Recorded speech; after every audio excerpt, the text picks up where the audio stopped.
Hello, and welcome to Wellness Wednesday. It is October 13th. My name is Ruvan. I'm a counselor here at Mercer Camps, and we'd like to have you with us. And this is about the halfway mark of the semester, so there's a lot of stuff going on, a lot to consider, a lot of good things, a lot of stressful things, a lot of unexpected things. And so on that today, I want to talk a little bit about the types of support we might get when we go through stressful things or unpleasant things, right? In some sense, this may kind of just seem pretty obvious. Like, well, if I'm going through something rough, I get help from somebody.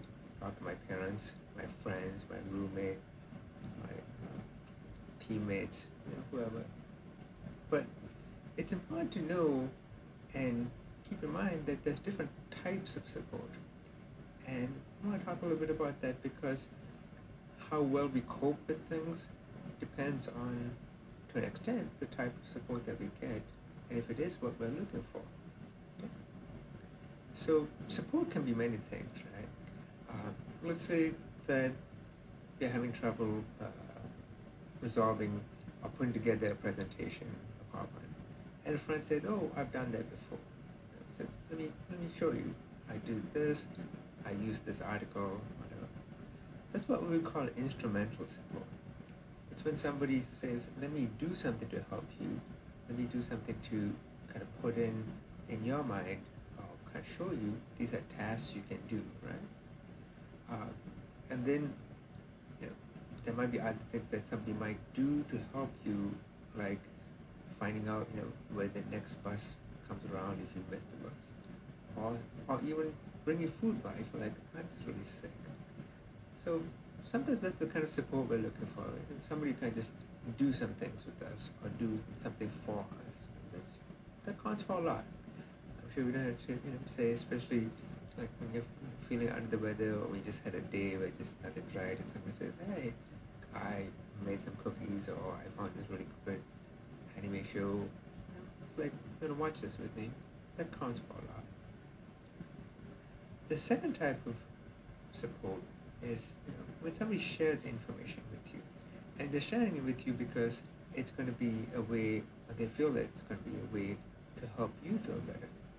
So let's say that you're like, well, I really like my major, but I'm not really sure what I can do with it once I graduate. If a friend or a professor or a classmate says, I've been thinking about that, or I've heard that question, let me share with you some of the things you can do with that major. And they say, you could go into this field, or you can work in this kind of setting, or these are the types of people you might work with. That information is helping you feel more supported, give you support rather, to feel better about what you were worried about or what you were feeling stressed about. And a lot of times again, that information counts for a lot because we definitely don't know everything, and sometimes finding out bits and pieces of what other people know helps us feel better about kind of what we haven't what we don't know, but also saying this is kind of where we can try to find out more information next. Talking about another kind of support, and this is probably the one that most people think about, is emotional support. This last one is especially broad, and I think it's kind of easy to kind of just think and even say I need emotional support. But because it's so broad, there's a lot of times that, again, we may be looking for a certain type of emotional support, but not actually get that. So I think the best way to think about this is, let's say that you're driving to a dinner or going to a party down the road, and you have a flat tire, and you call somebody. There's a few different ways that somebody might respond to you calling to say, hey, I got this flat tire. They may try to help you figure out how it happened. They may ask them, well, did you drive over any broken glass, nails, go to a construction site, go off the road? And sometimes that's helpful to find out why something happened or how it happened. So let's say with studying for a test, and you feel like, wow, I studied, but I only got a C on this test. Somebody may say, well, what happened? Maybe I can help you figure out why you didn't quite get the grade you wanted. They may also, going back to the car analogy, they may try to help you figure out how to get to the party then. They say, okay, well, you still got to get to the party, the dinner. So what can we do now? Are you close by? I could come pick you up. Or could you call something like Uber or Lyft? Could you call for a roadside assistance to come fix the tire? Or can you change the tire yourself? To go back to the example of not doing well on a test, somebody might say, well, now that you didn't do that well, how do you think you can do better on this next test? What's going to help you? Or what do you need to do to prepare for this other class's test? Sometimes people may share their experiences. And we've probably all had friends, or even sometimes been their friend, who when we heard something bad happen, our instinct was to share an experience of, oh, okay, wow, that I'm glad, I'm sorry that happened. It happened to me. I had a flat tire too, or I didn't do too well on that test, or I didn't do that well on another test. Any of those are true. And sometimes that's helpful to hear that somebody else is also going through, or has gone through something that was similar to kind of what you went through. Sometimes we may have somebody that minimizes or tries to kind of contrast what we're going through with something much worse. For example, again, if you're driving somewhere and you have a flat tire, and somebody says, well, at least you didn't drive off the road completely. At least your engine's not blasted. And they might say, I had a flat tire, and yeah, it happened to me when I was out in the woods. It just took forever. At least it's not that bad for you. Again, I think it's something that all of us tend to do. Sometimes because we feel like by telling somebody it's going to be better, we feel like we're making it better for them. But a good example of kind of when that doesn't work is, if somebody says something like, I lost my job, or I failed this class, and you say, wow, well, at least you had a job, or at least you are in school. It points out that things could be worse, but it doesn't necessarily help the person that's going through. So the last and really kind of maybe the biggest type of support that we really want, a lot of times we don't get, is just for somebody to listen. So for example, say, okay, I was driving to this party, I was really excited about it, I had this flat tire. For somebody to say, wow, that just really stinks. I'm sorry that happened because I know you were looking forward to it. Or going back to the example of a test, if you say, wow, I put in so much time studying, and all I got was a C, and somebody says, oh, that really sucks, I'm sorry.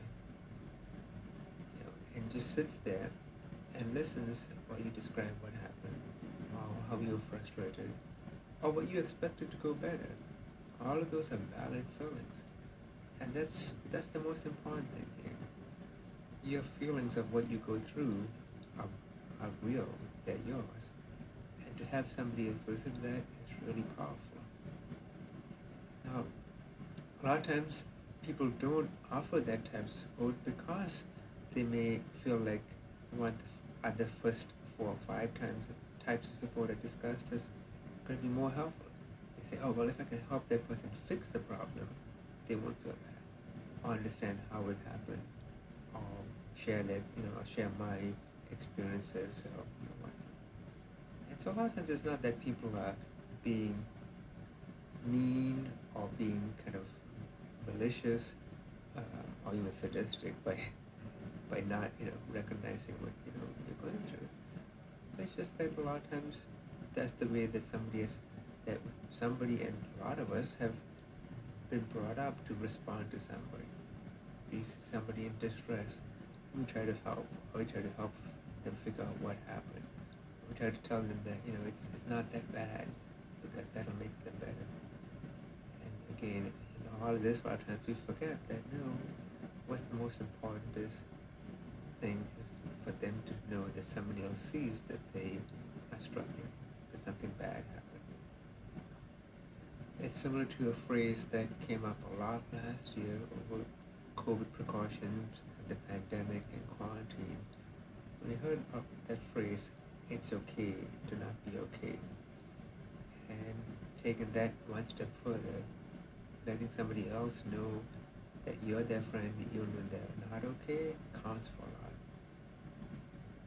So to take this back to how we started about getting that type of support, there's two things that are important.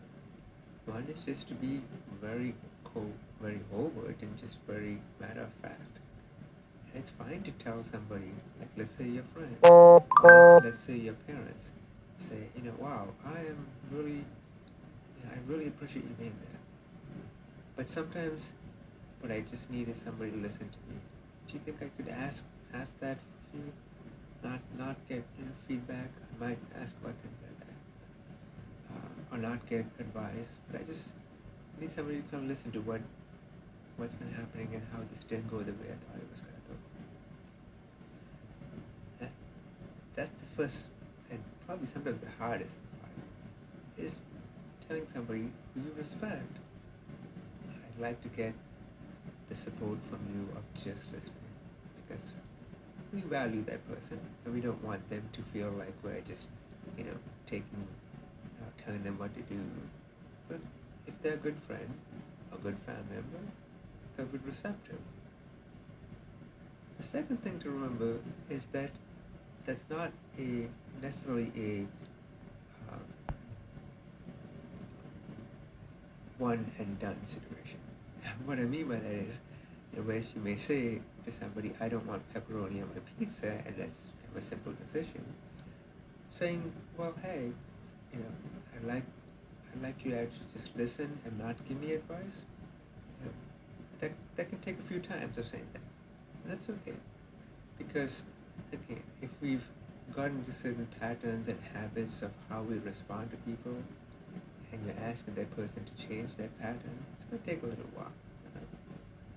Similarly, you can also point out, like, hey, I really loved how when I needed some feedback about this problem set, you gave me directions. You gave me advice of where to go to look for the ways to solve it. And I appreciate that. But right now, what I need is just somebody to listen to how today has really kind of been a pretty stinky, sucky day, and nothing went the way I did. So again, it's going to be a bit of a work in progress, and that's all right, because we're looking for the people we value around us to be more aware and feel more comfortable in just listening versus giving us feedback when we don't need it. That can take a while.